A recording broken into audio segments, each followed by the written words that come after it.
Welcome to Penrose Learning, where we make understanding easy. You start by writing the molecular formula and totaling valence electrons so you know available pairs. Next, draw the Lewis structure, place bonds, lone pairs, and correct formal charges. Once done, list each bond type and the atoms involved, because bond type affects polarity. Make sure to note electronegativity values for each bonded pair. That difference determines individual bond dipoles. This first step gives you the basic map you need to analyze molecular polarity. You now predict the 3D shape using V-separ rules so you can place dipoles in space.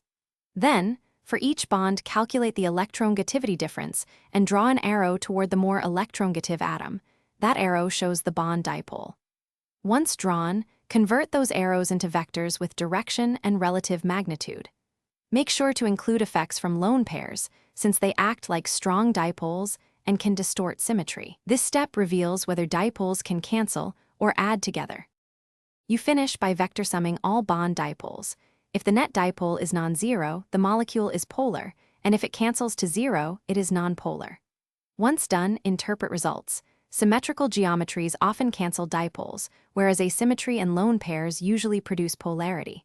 Make sure to account for resonance and average structures, because delocalization can change local dipoles. If something seems off, recheck your Lewis structure, geometry assignment, and lone pair placement as a quick troubleshooting step. Thanks for watching. If this was helpful, leave a like and consider subscribing. See you next time.